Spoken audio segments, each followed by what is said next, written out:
아, 빵을 잊어버리고 왔구나. 그는 매우 놀라면서 느닷없이 소리쳤다. 소년들은 그 말을 듣고 얼른 빵은 자기들이 틀림없이 가지고 와서 호주머니 안에 넣어두었다고 말해 주었다. 그는 얼른 그것을 꺼내보고 비로소 마음을 놓았다. 일류샤가 그렇게 말했습니다. 일류샤가 하고 그는 즉각 알료샤에게 설명했다. 어느 날 밤 내가 그의 침대 곁에 앉아 있었더니 말입니다. 그 애가 갑자기 아빠, 내 무덤에 흙을 덮을 때 무덤 위에 빵가루를 뿌려서 참새가 날아오도록 해주셔요. 참새가 날아오면 난 혼자가 아니라는 걸 알고 기쁠 테니까 이런 말을 하지 않겠습니까? 그건 아주 좋은 일입니다. 하고 알료샤는 말했다. 될 수 있는 대로 자주 갖다 주면 좋겠군요. 매일 갖고 가겠습니다. 매일. 대인은 완전히 활기를 되찾고 이렇게 중얼거렸다. 이윽고 일행은 교회당에 도착하여 그 한가운데에다 관을 내려놓았다. 소년들은 관을 빙 둘러싸고 미사가 진행되는 동안 얌전하게 가만히 서 있었다. 교회당은 낡고 초라한 건물로서 성상의 금은 장식이 꽤 많이 벗겨져 있었다. 그러나 이러한 교회당 쪽이 오히려 기도하기에 더 알맞은 법이다. 미사 동안 스네리 로프도 얼마간 조용해졌으나 역시 이따금 자기도 의식하지 못하고 까닭 모를 초조감에 사로잡혔다. 그는 관 옆에 다가가서 관 덮개며 화환을 고치는가 하면 이번에는 촛대에서 초가 한 자루 떨어진 것을 보고는 허둥지둥 달려가서 제자리에 세우느라고 오랫동안 꾸무럭거리곤 했다. 그것이 끝나자 겨우 침착해져서 멍청하게 불안한 빛을 띤 채 이상해 죽겠다는 표정으로 얌전하게 죽은 사람의 머리맡에 서 있었다. 사도행전이 낭송된 후 그는 갑자기 자기 옆에 서 있는 알료샤를 돌아보고 사도행전은 저렇게 읽는 법이 아니라고 소곤거렸다. 그러나 그 까닭은 말하지 않았다. 할렐루야의 성가가 시작되자 그도 따라서 함께 부르고 있더니 노래가 다 끝나기도 전에 무릎을 꿇고 돌을 깐 교회당 바닥에 이마를 갖다 대고 꽤 오랜 시간 엎드려 있었다. 이윽고 장례식이 시작되어 사람들에게 촛불이 나뉘어지자 제정신을 잃을 것 같은 아버지는 다시 허둥대기 시작했다. 슬픈 가락의 장송곡은 더욱 커다란 감동을 그의 마음에 주었다. 그는 갑자기 몸을 움츠리듯 하면서 소리를 죽여 훌쩍거렸다. 처음에는 소리를 억누르고 있었지만 나중에는 큰 소리로 흐느끼기 시작했다. 마지막으로 사람들이 고별의 입맞춤을 하고 관뚜껑을 닫으려 하자 그는 귀여운 아이의 죽은 모습을 가리지 못하게 하려는 듯이 일류샤의 시체를 몸으로 덮고 감싸 안으면서 그 입술에 탐욕스레 자꾸만 입을 맞추었다. 사람들은 간신히 그를 달래어 계단에서 내려가게 했으나 그때 그는 느닷없이 손을 쑥 내밀어 관에서 꽃을 몇 송이 집어냈다. 그는 가만히 그 꽃을 들여다보고 있더니 문득 어떤 새로운 생각이 머리에 떠올라서 그 때문에 한동안 무슨 기묘한 일이라도 잊은 듯한 표정이 되었다. 그리하여 차츰 굴돌한 생각에 잠겨 들어가는 듯 사람들이 관을 묘지 쪽으로 옮겨갈 때에도 아무 방해도 하지 않았다. 묘지는 교회당 바로 옆의 울타리 안에 있었다. 그 비싼 땅값은 까체리나가 지불해 주었다. 절차대로 의식이 끝나자 무덤 파는 인부들이 관을 구덩이 안에 내려놓았다.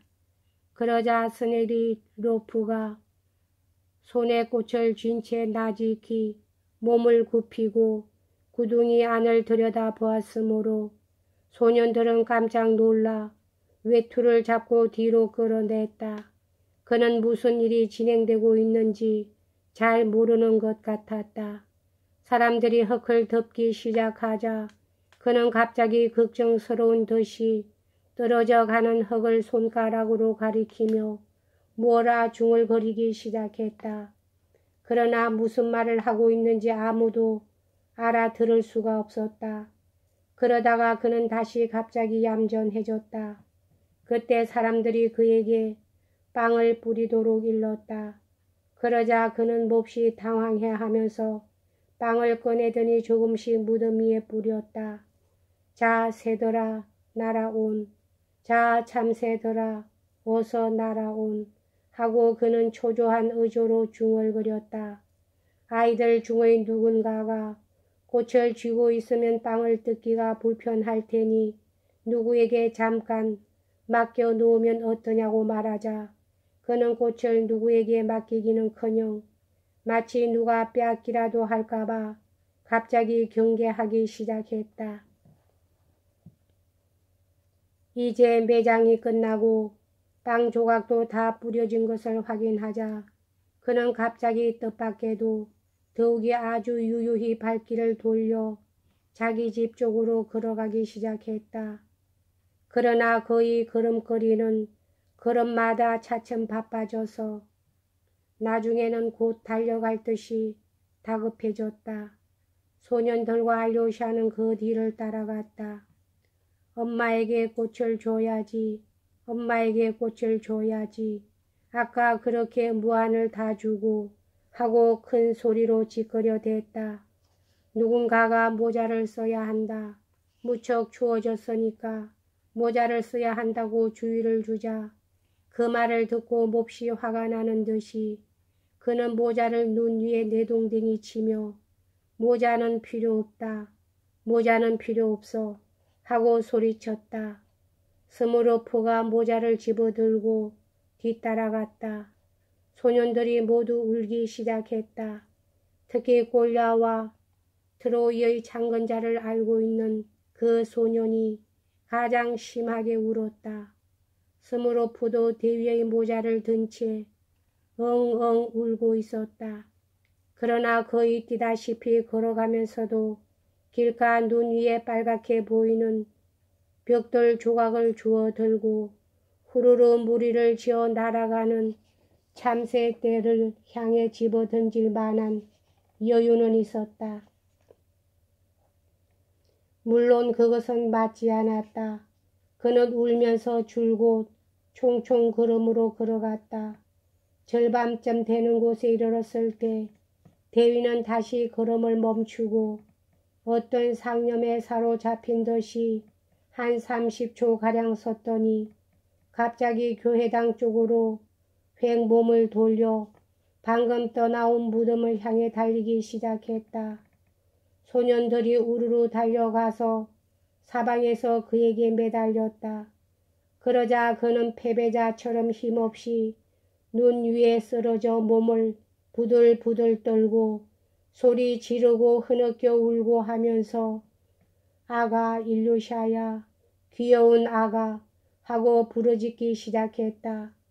알료샤와 골야가 그를 안아 일으키며 달래고 위로하고 했다. 대위님 이제 그만하세요.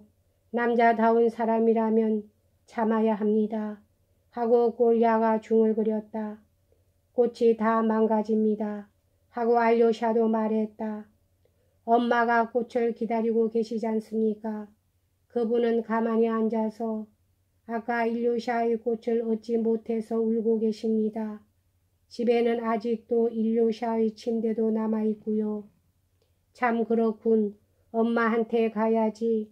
스네기로프는 갑자기 생각이 났다. 침대를 치워버릴라. 치워버릴라. 그는 정말 치워버릴까봐 겁이 나서 이렇게 말하더니 벌떡 일어나 집을 향해 달려갔다. 이제 집까지는 그리 멀지 않았다. 그들은 대위와 함께 달렸다. 대위는 황급히 문을 열어 젖히고 아까 박정하게 호통을 친 아내에게 소리쳤다. 엄마, 나의 소중한 엄마, 일료샤가 임자에게 꽃을 보내왔소. 딱하게도 임자는 다리가 아파서 말이요. 그는 이렇게 말하고 조금 전 눈 속에 쓰러질 때 꽃잎이 떨어진 은꽃 다발을 그녀에게 내밀었다. 마침 그 순간 그는 죽은 아들의 침대 앞 한 구석에 일료샤의 구두가 한 켤레 단정하게 놓여 있는 것을 보았다. 그것은 방금 집주인 할머니가 가지런히 놓아둔 누덕누덕 기운 젓갈색 낡은 구두였다. 그는 두 손을 쳐들고 그 앞으로 달려가 무릎을 탁 꿇고는 한 짝을 집어들고 입술을 갖다 대며 마구 입을 맞추면서 소리쳤다. 아가, 일료샤야, 아가, 내 발은 어디 갔니? 당신은 걔를 어디 데리고 갔어? 당신은 걔를 어디 데리고 갔어? 반실성한 대위의 아내는 비단을 찢는 듯한 목소리로 이렇게 소리쳤다. 이때 니노치카도 울음을 터뜨렸다. 꼴야는 집 밖으로 달려나갔다. 그 뒤를 따라 다른 아이들도 밖으로 나갔다. 제일 나중에 이었고 알료샤까지 살짝 빠져나왔다. 실컷 울도록 내버려 두는 게 좋아 하고 그는 꼴야에게 말했다. 이젠 도저히 위로해 드릴 방법이 없는 걸. 한참 있다가 방에 들어가자. 그래요. 도저히 안 되겠어요. 아, 지독한 일이다. 꼴야도 맞장구를 쳤다. 저 까라마조프씨, 그는 다른 사람에게 들리지 않도록 갑자기 목소리를 낮추며 말했다. 나는 슬퍼 죽겠어요. 만일 일료샤를 다시 살아나게 할 수만 있다면 이 세상에 가진 걸 다 내놓아도 난 아깝지 않겠는데. 아, 나도 그렇단다 하고 알료샤가 말했다. 까라마조프씨, 어떻게 생각하세요? 오늘 밤 우리가 여기 오는 것이 좋을까요? 대위님은 또 술을 진탕 마실 거예요. 그렇겠는걸. 그럼 우리 둘이만 오지 뭐. 우리 둘이서 저분들 곁에, 엄마와 니노치카 곁에 1시간쯤 있어주면 될 거야. 여럿이서 몰려오면 저분들이 또 일료샤 생각을 하게 될 테니까 말이야. 하고 알료샤가 주의시켰다. 지금 저기서 집주인 할머니가 식탁을 차리고 있는 모양입니다. 아마 추도식 만찬이라도 시작하는가 보죠. 수도사도 올 겁니다.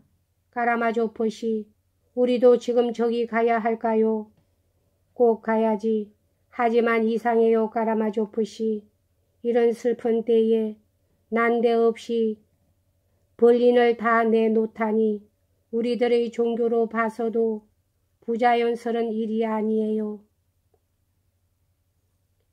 거기는 연어 구운 것까지 나온대요. 트로이의 창건자를 알고 있던 소년이 느닷없이 큰 소리로 말했다. 내 진정으로 너한테 부탁해 두지만 말야. 카르타쇼프, 다시는 그런 바보 같은 말을 가지고 끼어들지 말어. 더욱이 아무도 너한테 말을 걸지 않고 내가 이 세상에 있는지 없는지 알려고도 하지 않을 때는 더더욱 잠자코 있는 거야. 꼴야는 화가 나는 듯이 그를 돌아보고 딱 잘라버리듯이 말했다. 소녀는 얼굴이 벌개졌으나 뭐라고 대꾸하진 못했다. 그러는 사이에 그들은 조용히 오솔길을 거닐고 있었다.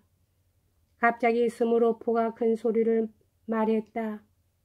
이것이 일류샤의 돌입니다. 아까 이 아래다 묻고 싶다고 한 돌이에요. 여기까지 하겠습니다.